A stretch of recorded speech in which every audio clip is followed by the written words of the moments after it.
Okay mga kamats, mga kaibigan, welcome back to another content. And naglabasan na po ng apology letter ang Bini, si Ethan David at saka si Sean Castro. Pag-uusapan po natin yung tatlong yon. And di ba I told you so? Ano yan eh, kasi nga may crisis management yung mga yan or yung mga PR team nila. It's basic yan, basic na basic talaga yan. So sisimulan natin kay Ethan David. Ito si Ethan David. Hindi ko kamukha.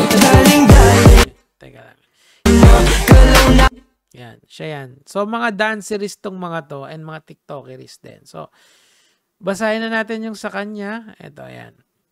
Yesterday, a video was uploaded featuring myself with a group of people. Aba, hindi pwede yan. In that video, I was shown making certain crude motion as a joke towards another person. Uy, walang pangalan. So, bakit kaya walang pangalan? Hindi ko alam. Viva pala siya. Grabe. I want to begin by saying that I take full responsibility for my action and I sincerely apologize for the unnecessary gestures I made.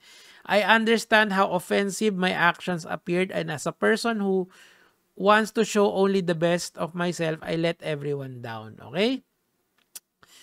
Humihingi po ako ng nakapatawaran sa mga nasaktan at na-disappoint sa akin. Nais ko pong ipahayag na malaki po ang respeto ko sa lahat ng tao, lalong-lalo na sa kababaihan. Okay. Alam nyo kasi, napag-usapan namin to kahapon and we've concluded that the video was not supposed to be uploaded. It was private moments ng mga tao. Kumbaga, yeah, there was kind of a malicious intentions in uploading it kasi masisira talaga yung mga taong nandun eh. But, point is that hindi yun kaaya-aya kahit saan mo tignan. Okay? Hindi po sumasalamin sa mga pinapahalagan. Humihingi po ako ng kapatawaran sa nasaktan at nakaka-disappoint sa akin. Nais ko pong ipahayag, okay, kababaihan na anumang napakita kong kamalian sa kumalat na video ay hindi sumasalamin sa sa pinapahalagaan ko bilang tao. Hindi po ito mauulit. Okay. Kaso it's in a private moment kasi idol na nangyari yan eh. Once again, I sincerely apologize for what happened. I also thank everyone for pointing out ways I can improve. Okay? Ayos na yan. And ano lang to, character development lang to. So, after ni Ethan mag-sorry, si Sean Castro naman. So, sino ba si Sean Castro, mga kamatis, mga kaibigan? Ito po yung kasama niya doon sa Bini na nagti-TikTok sila. Okay?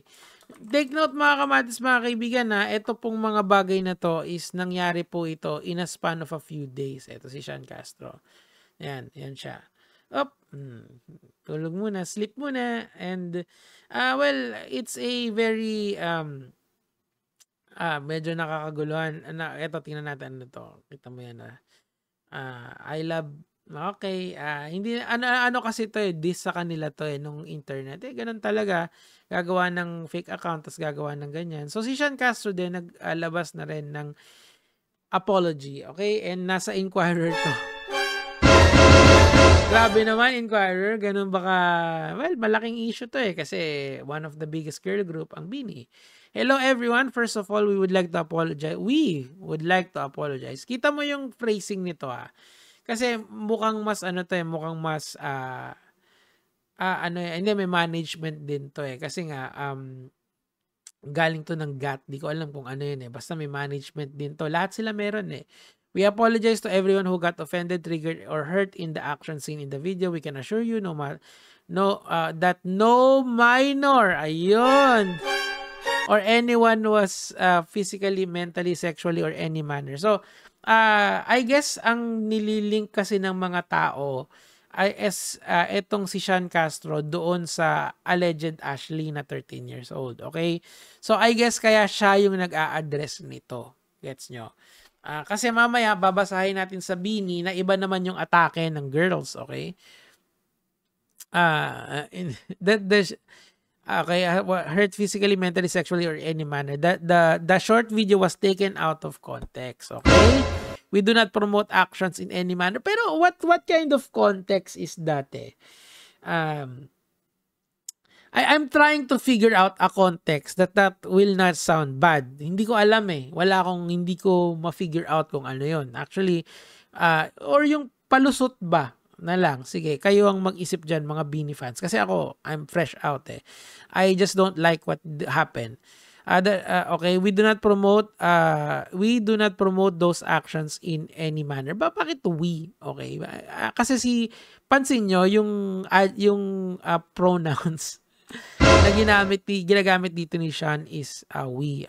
I guess they are him and sino? The Beanie Girls? Ganun ba yun? I'm not sure eh. Anyway, or sila ni Sean, okay? Kayo magsabi sa akin kung ano ba yung, baka friends lang ba sila ni Ethan? I'm not sure. Okay. Inamin po namin na mali kami in so many ways with that joke. Masyado po kaming naging komportable at masaya sa mga ginagawa sinasabi namin. Hindi po magandang biro yun. Correct. Palakpakan. I agree. Ay, mali. Sorry. Especially kung paano nakita sa nasabing video. Maraming salamat sa pagsasabi sa aming pagkakamali at aware po kami sa lahat ng ito. Natuto na po kami sa mga ito at hindi po ito mauulit, okay? Alam din namin po hindi ito maliit na issue kaya we take accountability, responsibility for everything that we have done. Very good. Well, ang akin lang talaga if kung sino man yung Ashley na yan, baka nga siguro, baka imaginary friend lang yun, or if that Ashley is a real person, in my opinion, the management of all of these groups, etong mga bata na to, should intervene. Yung pa rin ako eh, hindi ko tatanggalin yun kahit anong sabihin nyo sa akin eh. Kasi nga, we need to protect the child. Yun yung gusto kong sabihin doon. Okay, muli, sorry po and sorry again for everything. So this is Sean Castro, kanina naman si Ethan. And now, we will go to the Beanie apology. Okay, ngayon, very nuanced kasi itong apology na to. Okay, Nico David, bakit hindi kasama yung, bakit nagsosorry ang Beanie as a group? May ibig sabihin yan, mga lods. Eto na. Papalip bite ako sa ganun. Okay, so, bago natin basahin to, gusto ko munang pakita sa inyo yung formation na tinatawag nila. Tingnan nyo, sino yung nasa issue? Si Colette, si Stacy, si Joanna. Ang nasa baba ay si Aya, si Maloy, si Gwen, si Mika, si Sheena. Kumbaga, sabi ng internet, na sinabi lang naman sa akin, kinukwento ko lang naman sa inyo yung nababasa ko para hindi na kayo para ako na lang ang babayaran nyo sa pag-tell ng story, okay? Yung ano daw to, ang ibig sabihin daw nitong formation na to, in support daw yung girls dun sa tatlong nagkamali. Since sila yung, kumbaga apology to nung tatlong babae at hindi lahat sila. Pero nasa likod nyo lang kami. Ganun talaga. Very good, very good. Very creative yung pagkagagawa nila yan. Kaso may hidden meaning yan. Okay, so, eto na. We know that the past couple of days have been triggering and disappointing for all of you. Sincerely, we understand. We understand where all of those feelings are coming from. Eto na yon. The video shows a private moment of us with friends. We definitely did not intend to hurt anyone in the process. We offer no excuse, no actions, no reactions, and choice words. We take full accountability. Kasi that's the main idea dito is to take accountability for your own action. Okay? Nagkamali kami. We deeply regret our mistake and sincerely apologize to our Bloom friends, families, and general public. We humbly ask for the chance to reflect on and learn from our mistake and continue to work on becoming better versions of ourselves. Okay?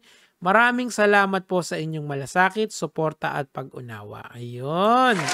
So, kumbaga kung i-imaginein mo itong apology na to, tatlong tao lang yung nagsasalita rito. Si Colette, Stacy, Joanna. Now, they cannot be, hindi kasi sila pwedeng magsalita ng labas sa sinasabi ng management nila. Of course, this was carefully crafted, pero the wording is supposedly maiintindihan ng nakakaraming tao. Kasi it matters eh. Hindi siya pwedeng highfalutin na tinatawag or hindi siya pwedeng complex, hindi siya pwedeng technical, hindi siya pwedeng legal. It has to be addressing the fandom. So, gumamit lang siya ng simple words pero it's very meaningful. In my opinion, since they are public figures, this has to be done. It has to be addressed one way or another. And I think they did it well. Nandun pa rin yung brand ng Bini and they are saying na hindi namin tatanggalin yung 3 members. We are going to support them through thick and thin, which is maganda. I think yun yung value na pinapakita dito ng management nila that they are going to face this together, 'di ba? Now, pero again, uulitin ko yung conclusion ko nung nakaraan na sana lang naman ay kung totoong tao talaga yung Ashley, whether that Ashley is a girl or a boy, I wish that person gets protection. Yun lang yung wish ko dito. Wish ko lang. Kung wala lang naman yun, it's a joke, then it will die down soon enough. And congratulations dun sa bagong Pope. Yun lang naman yung sa akin for today. Sana na-enjoy nyo to. Gaya mga lads.